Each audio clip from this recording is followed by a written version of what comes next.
Hello friend, welcome to my YouTube channel. आ जाइए।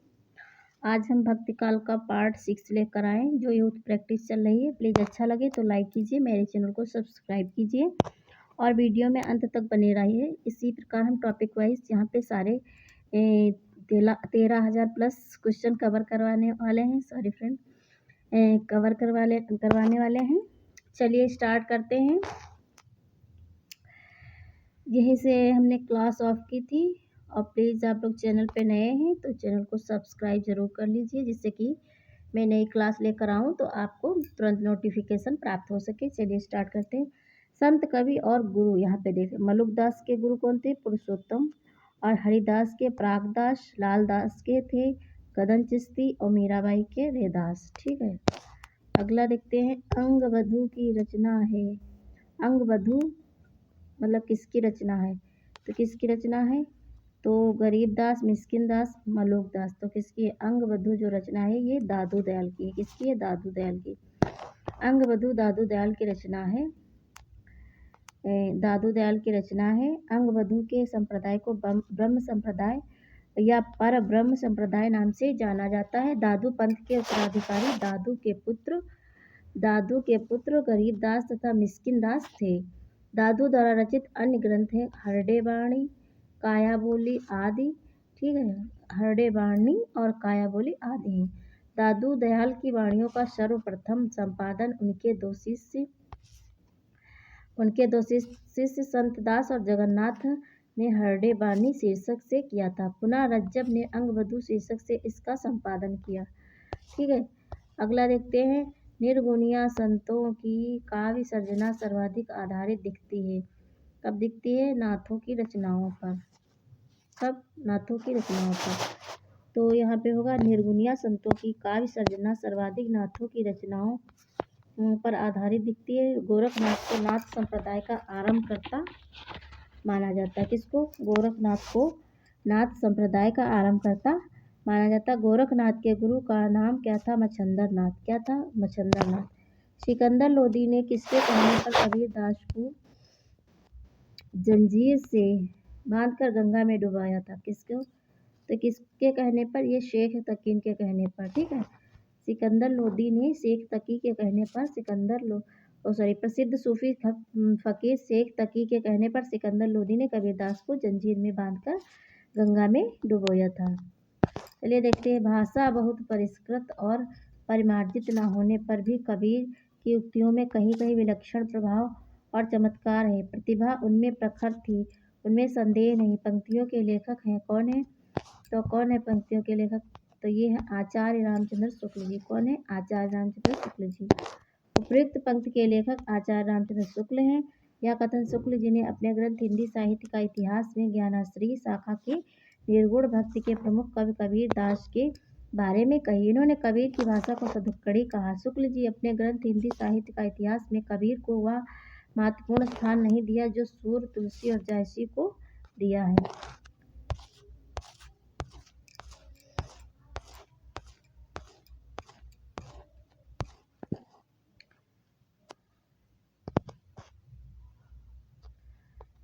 तुम जिन जानो गीत है यह निज ब्रह्म विचार। किसने कहा है? तो ये किसने कहा? ये कबीर दास जी ने कहा। किसने कहा? कबीर ने।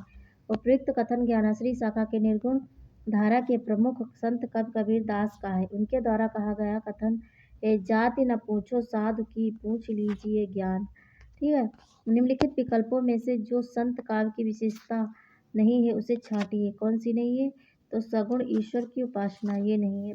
बाह्य आडंबरों का खंडन है। गुरु का महत्व प्रतिपादन है। जात पात का विरोध, ये भी है। ठीक है, सगुण ईश्वर की उपासना संत काव्य की विशेषता नहीं है। संत कवि निर्गुण और निराकार ब्रह्म की उपासना करते थे, जबकि बाह्य आडंबरों का खंडन, गुरु के महत्व का प्रतिपादन, जाति पात का विरोध आदि संत काव्य की विशेषता से है।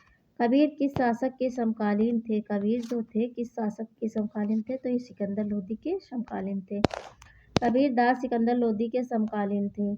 सिकंदर लोदी द्वारा कबीर पर किए गए अत्याचारों का उल्लेख अनंत दास कृत कबीर परिचयी में मिलता। कबीर की वाणी का संग्रह बीजक को संकलित करने का श्रेय उनके शिष्य धर्मदास को है। बीजक 3 भागों में विभक्त है। कौन कौन से भाग? साखी, शबद और रमेनी।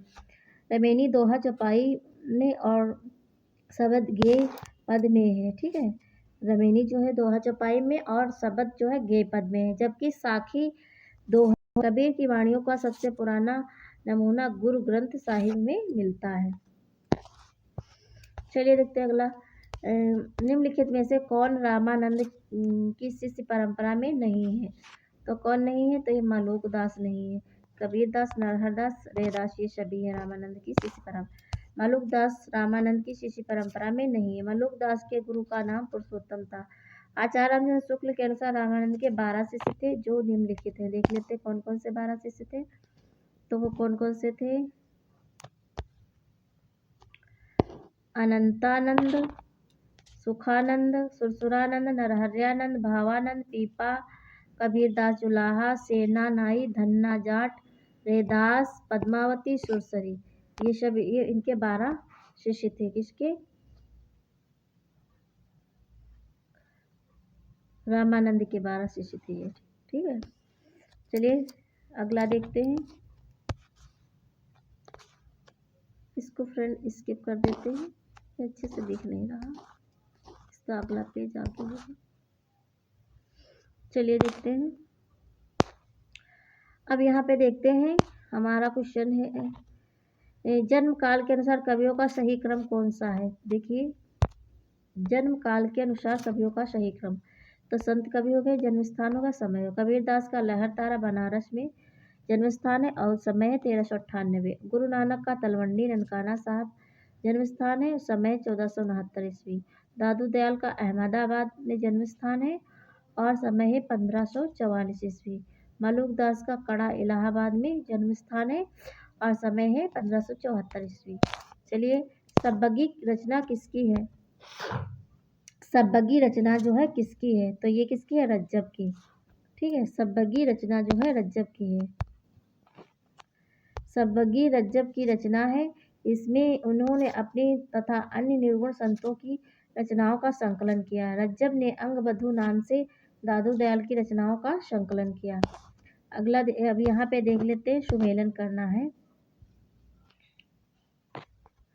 बीजक किसकी है? तो बीजक किसकी है? ये है कबीरदास की। ठीक है, और अखरावट किसकी है? अखरावट जो है ये जायसी की है। और भक्तमाल किसकी है? भक्तमाल है नाभादास की। ठीक है, और श्याम सगाई किसकी है? श्याम सगाई हो गई किसकी? देखिए, बीजक हो गई किसकी?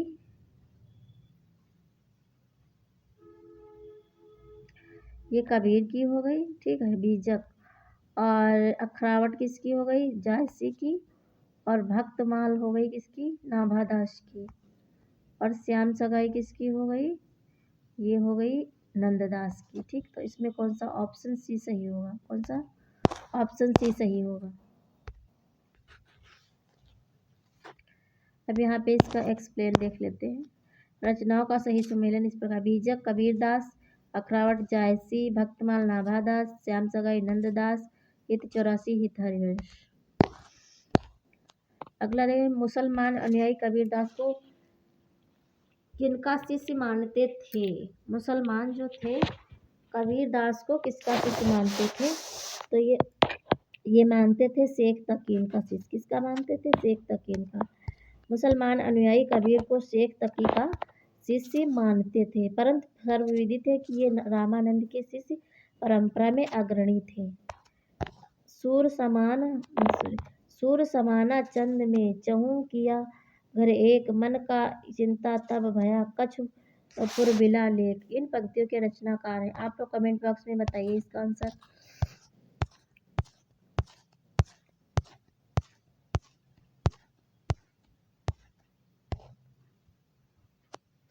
सूर समाना चंद में चहूँ किया घर एक, मन का चिंता तब भया कछु पुरबिला लेख। ये कबीरदास की। किसकी? कबीरदास की। निगम अगम साहब सुगम, राम सांचली चाह, अम्ब असन अवलोकियत, सुलभ सबई जगमा, असत मिलय अंतर पड़े भाव भगति रस जाय, ये किसकी है? तुलसीदास की। साथ मिलय सुख उपजय आनंद अंग नवाय, बोलिए तो तब जब बोलिए कि बुद्धि होय। तो ये किसकी है? ओ सॉरी, हाँ, असत मिलय अतर पड़य भाव भगति रस जाय, साथ मिलय सुख उपजय आनंद अंग नवा, ये दादू दयाल की है। ठीक है। अगला है बोलिए तो तब बोलिए जब बोलिए की बुद्धि होय, ना तो मुख मौन गहि चुप होय रहिए, ये किसकी है? सुंदरदास की। ये सुंदरदास की है। अगला देखते हैं यहाँ पे। आचार्य रामचंद्र शुक्ल के अनुसार कबीर ने अपनी साखियों में सदुक्कड़ी भाषा का आचार्य रामचंद्र शुक्ल के अनुसार कबीर ने अपनी साखियों में सदुक्कड़ी भाषा का प्रयोग किया। सदुक्कड़ी से उनका अभिप्राय है, क्या है?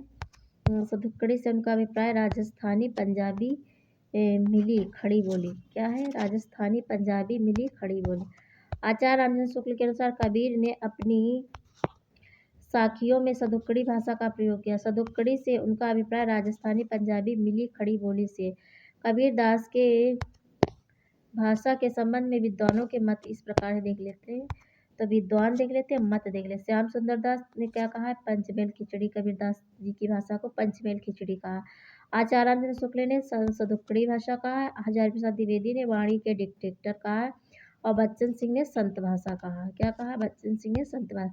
इनमें से किसका समय सबसे पहले है? किसका समय सबसे पहले है? तो ये रैदास का समय सबसे पहले है। देखते हैं जन्म काल के अनुसार कवियों का कालक्रम। रैदास का जन्म हुआ 1388 और मृत्यु 1518 ईस्वी में। कबीरदास का जन्म 1398 और मृत्यु 1518। धर्मदास का जन्म हुआ 1400 ईस्वी और मृत्यु 1500 ईस्वी। और दादू दयाल का जन्म 1544 और मृत्यु 1603 ईस्वी में हुई थी। सहजोबाई किस शाखा की रचनाकार हैं? सहजोबाई जो है किस शाखा की रचनाकार हैं? तो ये ज्ञानश्री शाखा की है। किस शाखा की है? तो ज्ञानश्री शाखा की। सहजोबाई ज्ञानश्री शाखा की संत कवि है। सहजोबाई का एक ही प्रमाणिक ग्रंथ सहज प्रकाश है। दयाबाई और सहजोबाई संत चरणदास की शिष्या थी। दोनों चचेरी बहनें थीं। अब यहाँ पे देख लेते हैं। सन 1962 में सहजोबाई की रचनाओं को वेलवेडियर प्रेस द्वारा सहज प्रकाश नाम से प्रकाशित किया गया था। अब देखते हैं अगला क्वेश्चन है। निर्गुण काव्यधारा की प्रवृत्ति है। निर्गुण काव्यधारा की प्रवृत्ति है, कैसी है? वात्सल रस की प्रधानता, प्रकृति पर चेतना सत्ता का आरोप, रूढ़ियों एवं आडंबरों का विरोध, आश्रयदाता की प्रशंसा। तो इसमें कौन सा होगा? आप लोग कमेंट बॉक्स में बताइए इसका आंसर।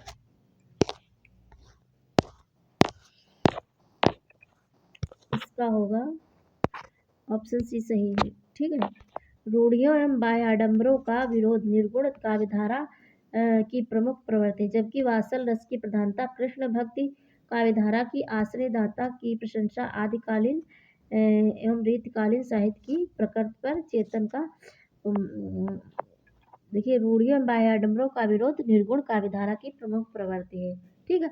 जबकि वात्सल रस की प्रधानता, कृष्ण भक्ति काव्यधारा की कृष्ण भक्ति काव्यधारा की है, वात्सल रस की। और आश्रयदाता की प्रशंसा है आदिकालीन एवं रीतिकालीन साहित्य की। ठीक है। और प्रकृति पर चेतना सत्ता का आरोप है छायावाद की प्रमुख प्रवृत्ति है। ठीक है। इस प्रकार ये सबकी प्रवृत्तियां हो गई।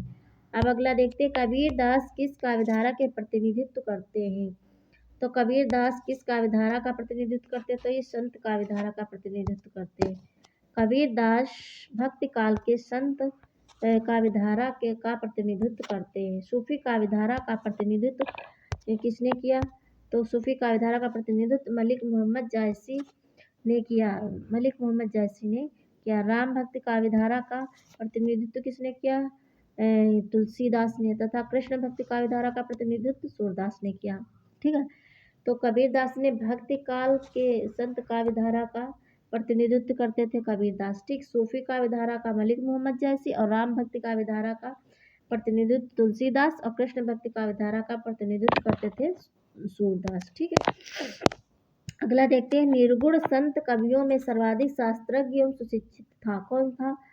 तो सर्वाधिक शास्त्रज्ञ एवं सुशिक्षित कौन था? तो कौन था? सुंदरदास जी थे। कौन थे? सुंदरदास जी।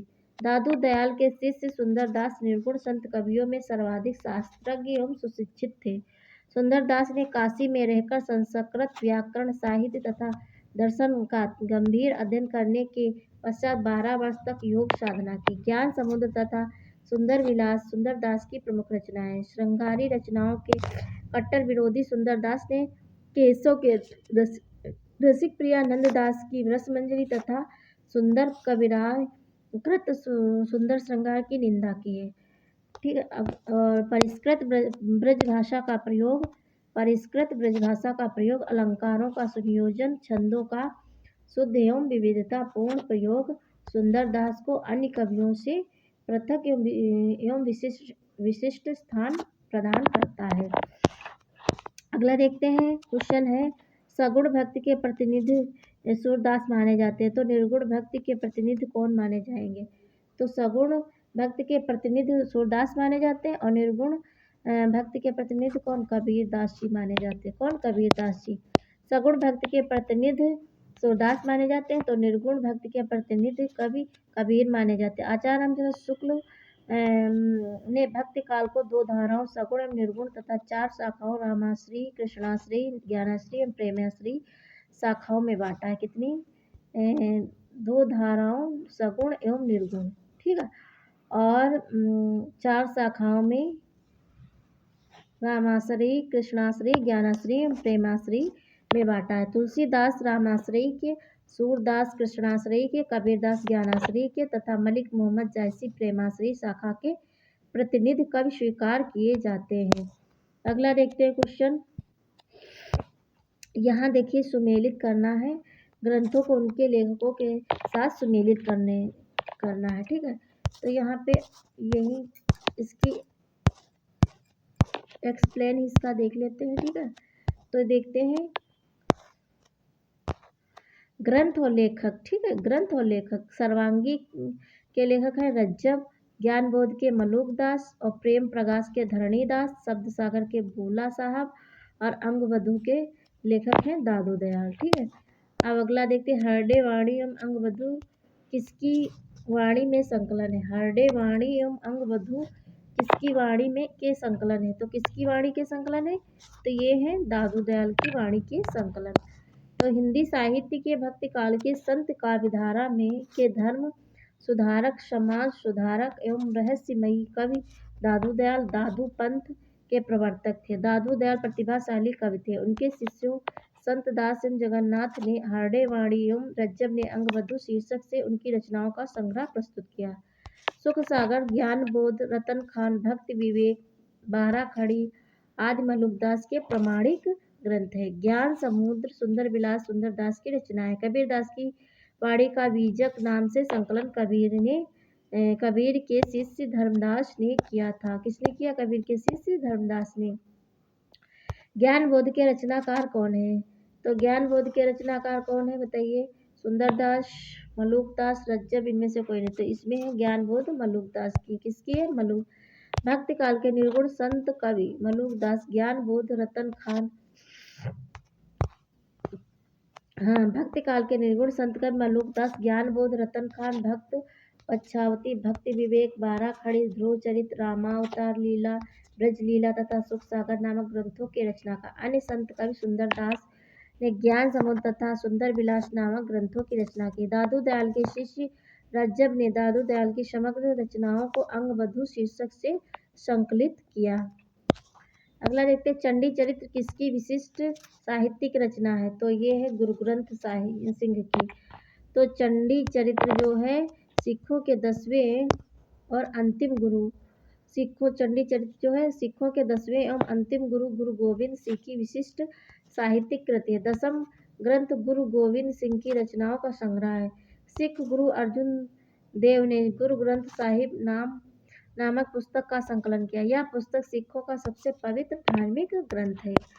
निम्नलिखित में से संत काव्य परंपरा के अंतर्गत न आने वाले कवि कौन है? आप लोग इसका कमेंट बॉक्स में बताइए। कबीर, दादू दयाल, नानक, नंददास। तो संत काव्य धारा के अंतर्गत न आने वाले कवि कौन है? आप लोग बताइए कमेंट बॉक्स में। तो नंददास नहीं है। तो संत काव्यधारा के अंतर्गत न आने वाले कवि नंददास नहीं है। नंददास कृष्ण भक्ति शाखा के अष्टछाप के प्रमुख कवि हैं। संत काव्य परंपरा से इनका संबंध नहीं है। कबीर, दादू दयाल, नानक, रैदास, मलूकदास, सुंदरदास आदि निर्गुण संत काव्य परंपरा के प्रमुख कवि हैं। अगला, इनमें से कौन सा कथन असत्य है? पूछ रहा कौन सा असत्य है। तो ज्ञानश्री शाखा के कवि निराकार की उपासना करते हैं, ये सही है। कबीर संत कवि थे, ये भी सही है। प्रभु जी तुम चंदन हम पानी, रैदास की पंक्ति बिल्कुल सही है। और संत तुलसीदास ज्ञानश्री शाखा के कवि है, ये गलत है। ठीक, यही हमारा आंसर होगा। असत्य पूछ रहा है ना, तो संत तुलसीदास जो थे ये ज्ञानश्री शाखा के नहीं थे, ये राम भक्त शाखा के। ठीक है, देख लेते हैं यहाँ पे। भक्त काल में इस भक्त की दो धाराएं प्रवाहित हुई, निर्गुण धारा और सगुण धारा। निर्गुण धारा के अंतर्गत ज्ञानाश्री शाखा तथा प्रेमाश्री शाखा प्रमुख थी। सगुण धारा के अंतर्गत राम भक्त शाखा एवं कृष्ण भक्ति शाखा प्रमुख थी, जिसमें तुलसीदास राम भक्ति शाखा के प्रमुख नायक थे। तो सूरदास कृष्ण भक्ति शाखा के अवलंब थे, अतः तुलसीदास ज्ञानाश्री शाखा के ना होकर राम भक्ति शाखा के भक्त एवं साहित्यकार थे। ठीक है, नीमा किस कवि की माता का नाम था? तो कबीर की माता का क्या नाम था? नीरू और नीमा। ठीक है, नामक जुलाहों के यहाँ हुए थे। तो नीमा कबीर की माता का नाम था। नीमा निर्गुण काव्यधारा के प्रमुख संत कबीर की माता का नाम था, जिसने कबीर का पालन उसकी जन्म देने वाली विधवा ब्राह्मणी थी, जिसके विषय में निम्नलिखित दोहा प्रसिद्ध है। जना विधवा ब्राह्मणी ने था, काशी सर ने त्याग दिया। जना विधवा ब्राह्मणी ने था, काशी सर में त्याग दिया। तंतुवाय नीरू नीमा ने पालन कबीरादास किया। ठीक है, और रामानंद के परम शिष्य थे, जाति पात का भेद मिटाया। पंचमेल खिचड़ी भाषा लिख निराकार प्रभु रूप दिखाया। ठीक है, ये उनके विषय में दोहा है। अगला क्वेश्चन देखते हैं, इसमें कोई संदेह नहीं कि कबीर को राम नाम रामानंद जी से ही प्राप्त हुआ, पर आगे चलकर कबीर के रामानंद के राम से भिन्न हो गई। यह कथन किसका है? तो यह कथन आचार्य रामचंद्र शुक्ल जी का। किसका? आचार्य रामचंद्र शुक्ल जी। इनमें से कोई संदेह नहीं कि कबीर को राम नाम रामानंद से ही प्राप्त हुआ, पर आगे चलकर कबीर के रामानंद के राम से भिन्न हो गई। यह कथन आचार्य रामचंद्र शुक्ल का। रामानंद कबीरदास के गुरु थे। बच्चन सिंह के अनुसार हिंदी भक्ति काव्य का प्रथम क्रांतिकारी पुरस्कर्ता कबीर है।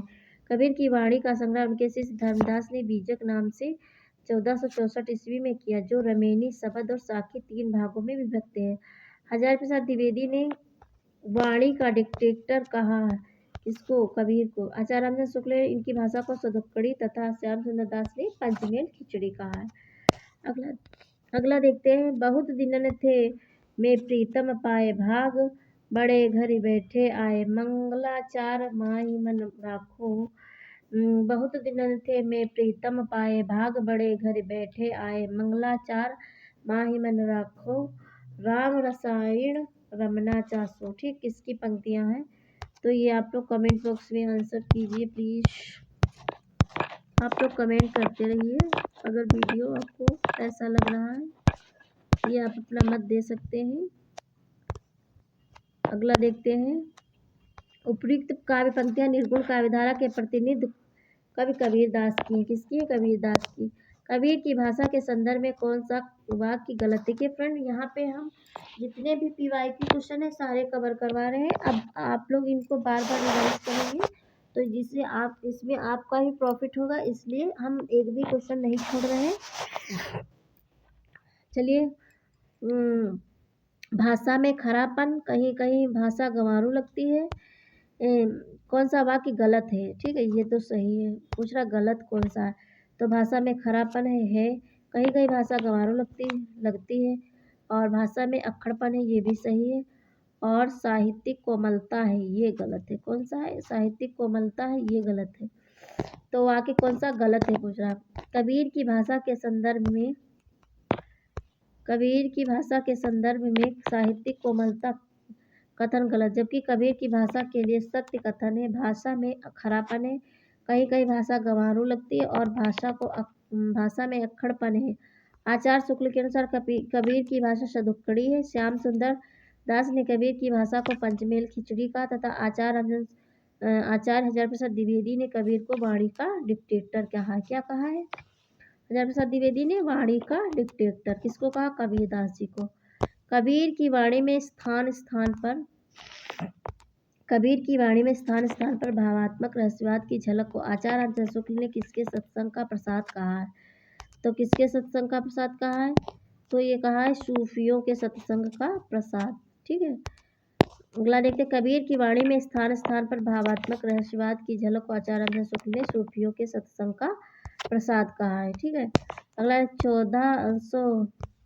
1455 साल गए चंद्रवर एक ठाठ गए, जेठ सुदी बरसायत को पूर्णमासी तिथि प्रकट भई। ये पंक्तियां किसके जन्म के विषय में प्रसिद्ध है? तो ये किसके विषय में? कबीर के विषय में प्रसिद्ध है। कबीर दास के जन्म के विषय में प्रसिद्ध पंक्ति कही गई। 1455 साल गए चंद्रवार एक ठाठ गए, जेठ सुदी बरसायत को पूर्णमासी तिथि प्रकट भय। अर्थात कबीर दास का जन्म 1455 और मृत्यु 1398 ईस्वी में हुआ था। ठीक है, नहीं, इनका जन्म 1455 और 1398 कुछ लोग मानते हैं तो हुआ था इनका। हाँ, जन्म 1455, मृत्यु 1398 में हुआ था। अगर गलती हो गई है तो क्षमा करना फ्रेंड। आप लोग बता सकते हैं कमेंट बॉक्स में अपना मत। दुल्हनी गाओ मंगल चार, हम घर आए हो राजा राम भरतार। कबीर का यह पद किस राग में है? दुल्हनी गाओ मंगल चार, हम घर आए हो राजा राम भरतार। कबीर का यह पद किस राग में है? तो ये है राग गौड़ी में। किसमें है? राग गौड़ी में। दुल्हनी गाओ मंगलाचार, हम घर आए हो राजा राम भरतार। कबीर दास का यह पद राग गौड़ी में, अन्य राग असंगत है। ठीक है, अगला। कबीर की वाणी का संग्रह किस नाम से प्रसिद्ध है? तो किस नाम से प्रसिद्ध है? तो बीजक नाम से। कबीर की वाणी का संग्रह उनके शिष्य धर्मदास ने बीजक नाम से किया, जिसके 3 भाग है, साखी, शबद और रमेनी। ठीक है,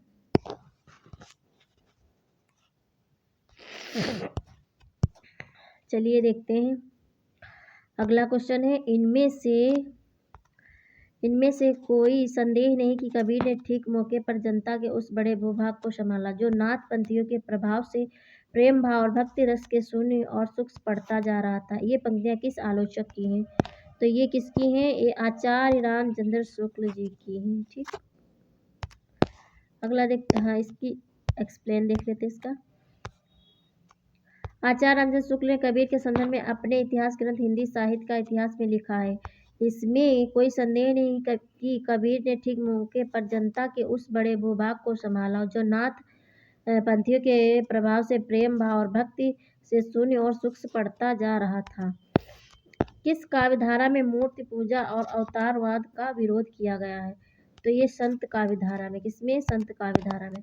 संत काव्यधारा में मूर्ति पूजा और अवतारवाद का विरोध किया गया। संत काव्यधारा के प्रतिनिधि कवि कबीर दास है, जबकि कृष्ण काव्यधारा के प्रतिनिधि कवि सूरदास है तथा राम काव्यधारा के प्रतिनिधि कवि तुलसीदास है। कौन है?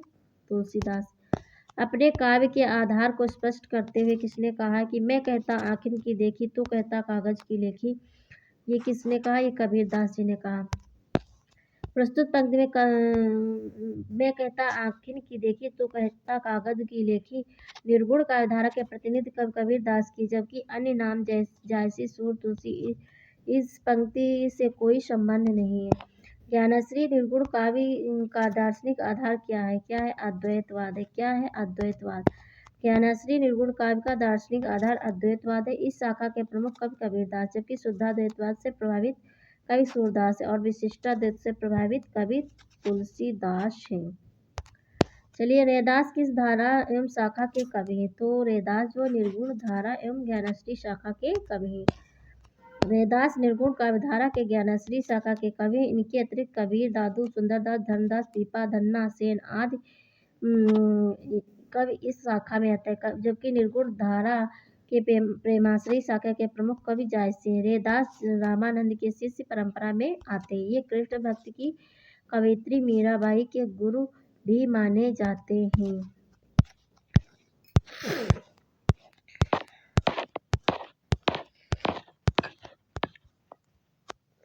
जाके कुटुम्ब सब ढोर ढोवत फिरौ अजौ बनारसी आसपासा आचार सहित विप्र करई दंडउती तिन तने रविदास दासानुदासा। इन काव्य पंक्तियों में किन भावों की अभिव्यंजना हुई है? तो किन भाव की अभिव्यंजना हुई है? लोक व्यवहार और वर्ण व्यवस्था, विनय। ठीक है, तो इसमें कौन सा होगा? ए, बी, सी। अगला देखते हैं। निर्गुण भक्ति धारा के संत कवि रैदास की प्रस्तुत पंक्ति जाके कुटुम्ब सब ढोर ढोवत हैं। ठीक है, और यहाँ पे दासानुदासा में लोक व्यवहार, वर्ण व्यवस्था और विनय जैसे भाव की अभिव्यंजना हुई है, जबकि गर्भोक्ति नहीं है। ठीक है, निम्नलिखित कृतियों और उनके रचनाकारों के साथ सुमेलित कीजिए। ठीक है,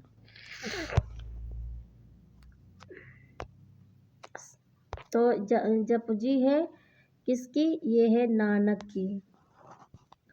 और रसमंजरी किसकी? रसमंजरी है नंददास की। ठीक है, बरबे नायिका भेद किसकी है? बरबे नायिका भेद है रहीमदास की। ठीक, बैराग्य संदीपन किसकी है?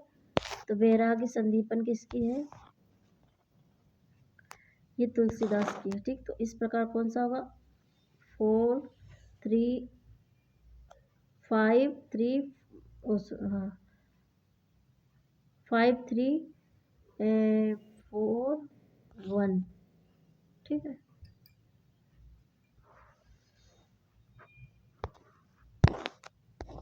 अब कृति एवं कृतिकार देख लेते हैं। कृति: जपजी नानक, रसमंजरी नंददास, बरवे नायिका भेद रहीमदास, बैराग संदीपन तुलसीदास। कबीर दास को मानवतावादी कवि क्यों कहा जाता है? कबीर दास को मानवतावादी कवि क्यों कहा जाता है? आप लोग कमेंट बॉक्स में बता सकते हैं। उन्होंने मानव में भेद न करते सबके उत्थान की बातें की, इसलिए इनको मानवतावादी कवि कहा जाता है। कबीर दास को मानवतावादी कवि इसलिए कहा जाता है क्योंकि उन्होंने मानव में भेद न करते हुए उसके उत्थान की बातें की। अन्य दिए गए कथन कबीर के संदर्भ में सही नहीं है। रैदास का पूरा नाम है, क्या नाम है रैदास का पूरा नाम? तो रैदास का पूरा नाम है रविदास। रैदास का दूसरा नाम रविदास है। रैदास भक्तिकालीन कवि हैं। रैदास मीराबाई के गुरु एवं रामानंद के शिष्य थे। मीराबाई के गुरु थे, रामानंद के शिष्य थे। ये बनारस के निवासी तथा जाति से चमार थे। मन चंगा तो कठौती में गंगा तथा प्रभु जी तुम चंदन हम पानी प्रसिद्ध पंक्तियां संत रैदास की हैं। किसकी हैं? संत रैदास की।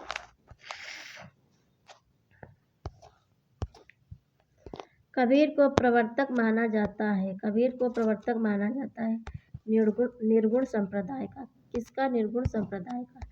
कबीर दास को निर्गुण संप्रदाय का प्रवर्तक माना जाता है। ठीक है, कबीर निर्गुण भक्ति में ज्ञानश्री शाखा के प्रतिनिधि कवि हैं। पुष्टि मार्गी संप्रदाय के प्रवर्तक वल्लभाचार्य तथा सखी संप्रदाय के प्रवर्तक स्वामी हरिदास है।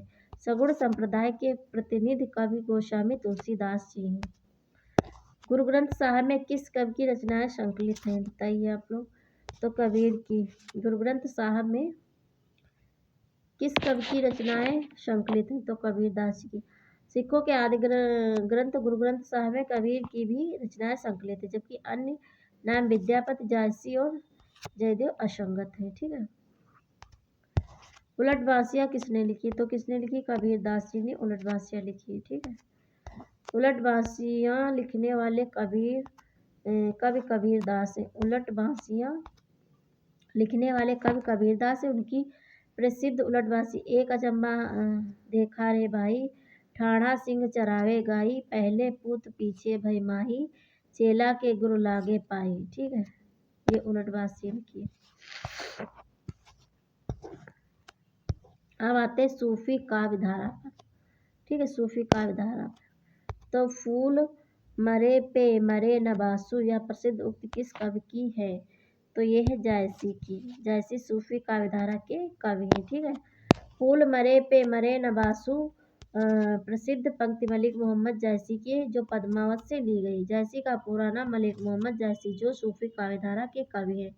इनकी प्रसिद्ध रचना पद्मावत, जो 1540 में रची गई थी। जायसी ने पद्मावत के विषय में कहा, सन 927 आहा कथा आरंभ बेन कवि कहा। जायसी की अन्य रचना कान्हावत, अखरावत व आखिरी कलाम है। ठीक है, रैदास की प्रमुख पंक्ति है, प्रभु जी तुम चंदन हम पानी। ठीक है, निम्नलिखित में से कौन सा युग्म सुमेलित नहीं है? पूछ रहा कौन सा युग्म सुमेलित नहीं है। ठीक है,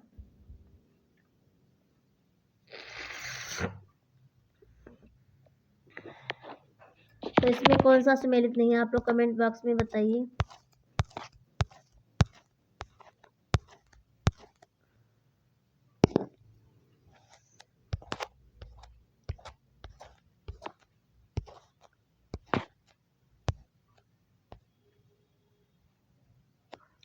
इंद्रावती किसकी है? नूर मोहम्मद की। हंस जवाहिर कासिम शाह चित्रावली उस्मान और मधुमालती कुतुबन की नहीं। ठीक, यही सुमेलित नहीं है।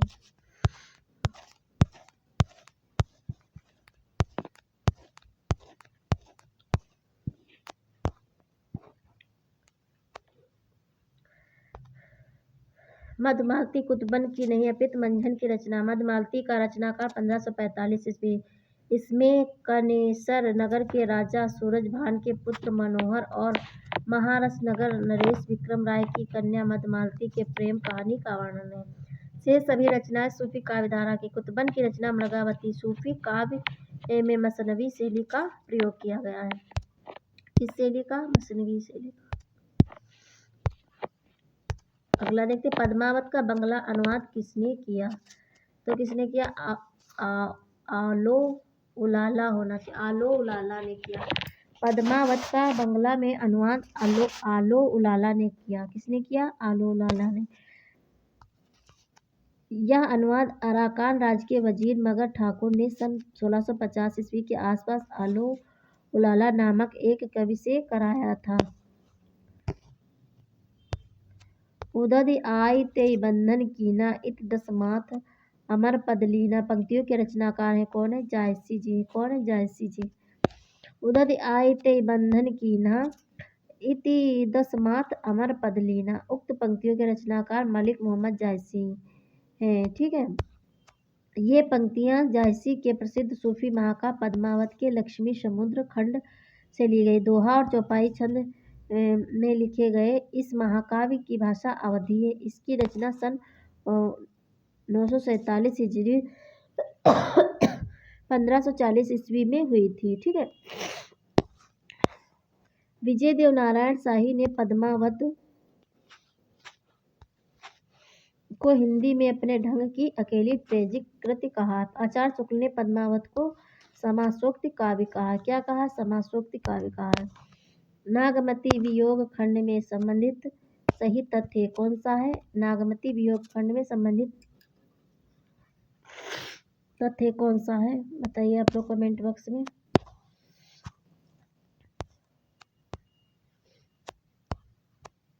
तो यह 12 मासा शैली में लिखा गया है और 12 मासा की शुरुआत जायसी ने की है। गलत। जायसी ने जेठ आषाढ़ी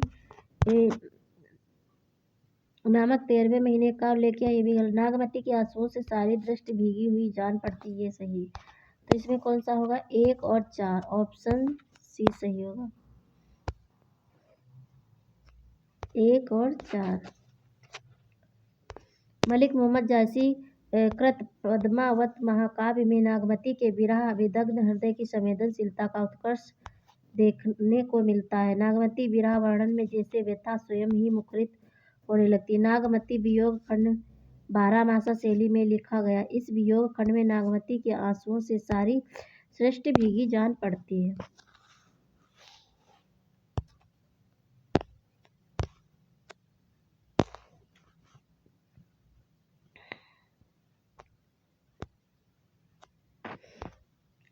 पे लागे अब जेठ अषाढ़ी मोहि प्यू बीछा जई भई गाड़ी तन त्यू तिन उर भा झूरो खरी भई बरखा दुख आगर जरी।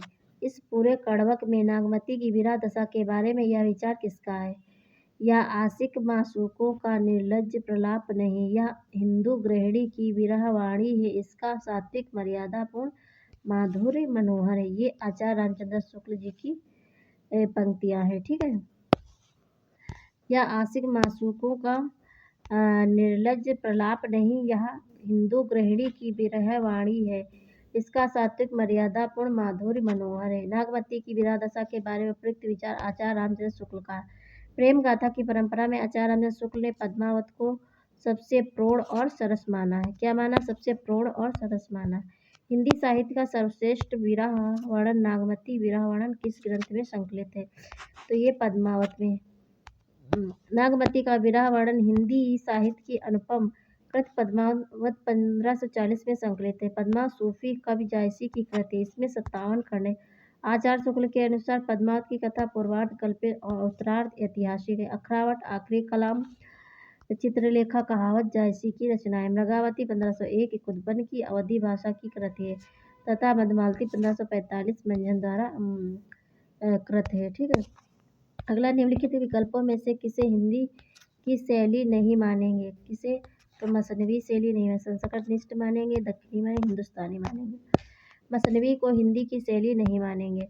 मसनवी फारसी भाषा की शैली है। सूफियों ने अपने काव्य में मसनवी शैली का प्रयोग किया। मसनवी से तात्पर्य काव्य लिखने का ढंग से जिसमें 4 चरण होते हैं।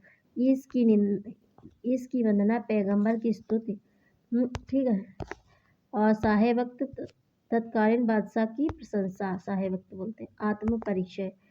अगला क्वेश्चन है निम्नलिखित महाकाव्यों में कौन सा महाकाव्य मलिक मोहम्मद जैसी द्वारा लिखा गया है? तो कौन सा महाकाव्य मलिक मोहम्मद जैसी द्वारा लिखा गया? तो ये पद्मावत लिखा गया मलिक मोहम्मद जैसी द्वारा। पद्मावत महाकाव्य मलिक मोहम्मद जैसी द्वारा लिखा गया। जैसी के महत्वपूर्ण ग्रंथ देख लेते हैं। पद्मावत, अखरावट, आखिरी कलाम, चित्रलेखा, कहरानामा, मसलानामा, कान्हावत, ये जायसी के हैं। ठीक है।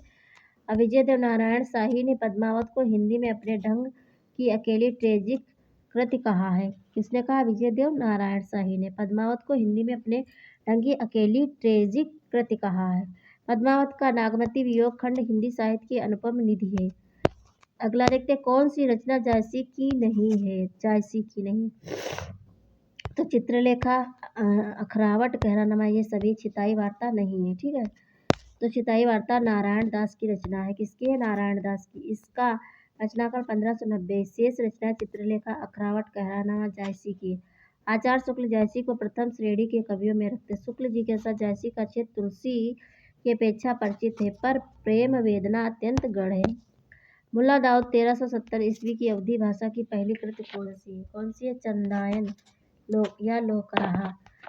मुल्ला दाऊद की अवधी भाषा की पहली कृति चंदायन या लोकराहा है। डॉक्टर रामकुमार वर्मा मुल्ला दाऊद को सूफी या प्रेम मार्गी शाखा का कवि मानते हैं। रामकुमार वर्मा ने मुल्ला दाऊद को अपने इतिहास ग्रंथ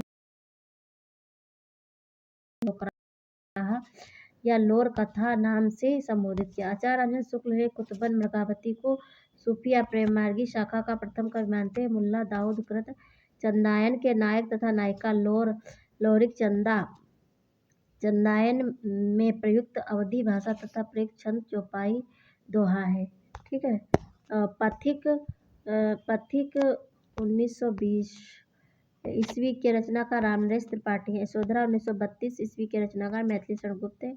वीरांगना उपन्यास के रचनाकार रामनरेश त्रिपाठी। वीरांगना कविता के रचनाकार केदारनाथ अग्रवाल है। आचार्य रामचंद्र शुक्ल ने मुल्ला दाऊद कृत चंदायन का समय 1379 ईस्वी माना है।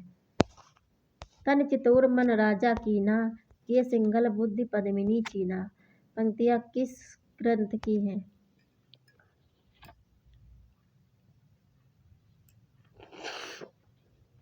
तन चितौर मन राजा कीना, ये सिंगल बुद्धि पद्मिनी चीना, पंक्तियां किस ग्रंथ की हैं? तो आप लोग कमेंट बॉक्स में बताइए किस ग्रंथ की हैं। तन चितौर मन राजा कीना, ये सिंगल ही सिंगल बुद्धि पद्मिनी चीना। पंक्तियाँ मलिक मोहम्मद जायसी कृत पद्मावत की है। जायसी हिंदी साहित्य के भक्ति काल की निर्गुण प्रेमाश्रयी शाखा के कवि। जायसी प्रसिद्ध सूफी फकीर शेख मोहिउद्दीन के शिष्य थे और शेरशाह के समकालीन कवि थे तथा उत्तर प्रदेश के अमेठी के निकट जायस नामक स्थान पर रहते थे। जायसी कृत पद्मावत में कुल 57 खंड। इनका प्रिय अलंकार उत्प्रेक्षा है। पद्मावत की भाषा अवधि और इसकी रचना शैली पर आदिकाल के जैन कवियों की दोहा चौपाई पद्धति का प्रभाव पड़ा। आचार्य रामचंद्र शुक्ल ने जायसी द्वारा रचित 3 ग्रंथों पद्मावत, अखरावट, आखिरी कलाम का ही उल्लेख किया। बीजक कबीरदास की वाणियों का संग्रह। कविवर बिहारी की प्रसिद्ध कृति बिहारी सतसही है। सीतायन मैथिली भाषा के विख्यात साहित्यकार वेदनाथ मल्लिक द्वारा रचित एक महाकाव्य है। अगला देते हैं, मलिक मोहम्मद जायसी ने आखिरी कलाम में किस बादशाह की प्रशंसा की? तो किसकी की? बाबर की। किसकी? बाबर की। मलिक मोहम्मद जायसी ने आखिरी कलाम में बादशाह बाबर की प्रशंसा की। मलिक मोहम्मद जायसी की अन्य रचनाएं हैं। अब रचना देख लेते, विषय वस्तु देख लेते। तो पद्मावत की विषय वस्तु प्रणय गाथा। अखरावट की है वर्णमाला के एक एक अक्षर को लेकर सिद्धांत संबंधी तत्वों से भरी चौपाई है। आखिरी कलाम की विषय वस्तु प्रलय से संबंध तथा कथा तथा बाबर की प्रशंसा है। चित्ररेखा की विषय वस्तु लघु प्रेमाख्यान। कहरानामा की विषय वस्तु आध्यात्मिक विवाह की चर्चा। यह कहरवा शैली में गया है। अगला देख, सूफी कवि किस शाखा से संबंधित थे?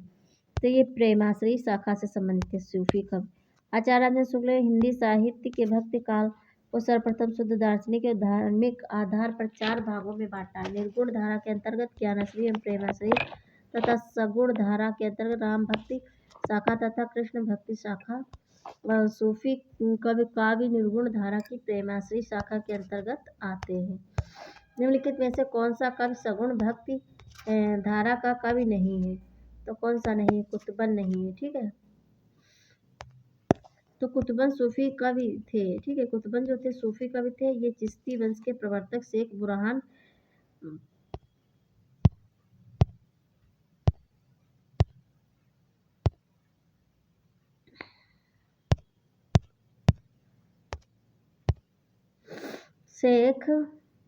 के शिष्य थे। इनका संबंध सगुण भक्ति धारा से नहीं। मृगावती की रचना 1501 ईस्वी में कुतुबन ने अवधी भाषा तथा दोहा चौपाई छंद में की। सूरदास रसखान तथा नंददास सगुण भक्ति धारा के कृष्ण काव्य परंपरा के एक कवि हैं। ठीक है,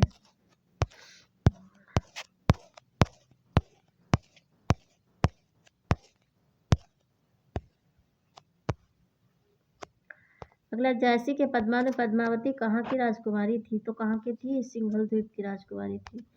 जायसी कृत पद्मावत में पद्मावती सिंघल द्वीप की राजकुमारी थी। पद्मावत के पात्रों और स्थानों के प्रतीकार्थ भी हैं, जैसे कि रतन सेन मन आत्मा का प्रतीक है, सिंघल द्वीप हृदय का तथा पद्मावती सात्विक बुद्धि या परमात्मा की प्रतीक है। ठीक है, अगला देखते हैं। उन्होंने सामान्य हृदय तत्व की सृष्टि व्यापिनी भावना द्वारा मनुष्य और पशु की पक्षी सबको एक जीवन सूत्र में बद्ध देखा है। तो ये क्या है? जायसी। किसने देखा? जायसी ने। उन्होंने सामान्य हृदय तत्व की सृष्टि व्यापिनी भावना द्वारा मनुष्य और पशु पक्षी सबको एक जीवन सूत्र में बद्ध देखा है। यह कथन जायसी के बारे में आचार्य रामचंद्र शुक्ल ने कहा है। जायसी भक्ति काल के प्रेमाश्रयी शाखा के प्रमुख कवि। इनके द्वारा रचित ग्रंथ पद्मावत, अखरावट, आखिरी कलाम आदि हैं। तन चितूर मन राजा कीन्हा, हिय सिंगल बुद्धि पद्मिनी चीना। गुरु सुआ जय पंथ दिखाओ, बिनु गुरु जगत को निर्गुण पा। उक्त पंक्तियां पद्मावत की कौन सी विशेषता परिलक्षित है? तो कौन सी है? लौकिक प्रेम द्वारा अलौकिकता का संकेत। अगला देखते हैं। पद्मावत की उक्त पंक्तियों में लौकिक प्रेम द्वारा अलौकिकता का संकेत परिलक्षित है। पद्मावत मलिक मोहम्मद जायसी द्वारा रचित सूफी काव्य परंपरा का प्रसिद्ध महाकाव्य। इस महाकाव्य में कुल 57 खंड हैं। मलिक मोहम्मद जायसी की रचनाएं पद्मावत, अखरावट, आखिरी कलाम, चित्रलेखा, कहरानामा आदि। अगला देखते हैं। इनमें से अवधि की प्रारंभिक कृति मानी जाती है कौन सी? चंदायन। कौन सी? चंदायन। चंदायन अवधि की प्रारंभिक कृति मानी जाती है। डॉक्टर रामकुमार वर्मा ने मुल्ला दाऊद कृत चंदायन 1379 ईस्वी को अवधी की प्रथम काव्यकृत तथा मुल्ला दाऊद को सूफी या प्रेम मार्गी शाखा का प्रथम कवि माना। डॉक्टर माता प्रसाद गुप्त ने चंदायल को लोकराहा या लोक कथा नाम से संबोधित किया है। इस प्रकार फ्रेंड आज के लिए इतना ही। आज यहीं तक हम यहीं पे क्लास ऑफ कर रहे हैं और अगले क्वेश्चन अगले क्लास में लेकर आएंगे। प्लीज़ इसलिए आप लोग चैनल पे नए हैं तो चैनल को सब्सक्राइब कर लीजिए, जिससे कि आपको ये सारे क्वेश्चन प्राप्त हो सके। और थैंक्स फॉर वाचिंग फ्रेंड। नमस्कार, बने रहिए मेरे चैनल पे, सपोर्ट करते रहिए। Thanks for watching. नमस्कार, बाय बाय।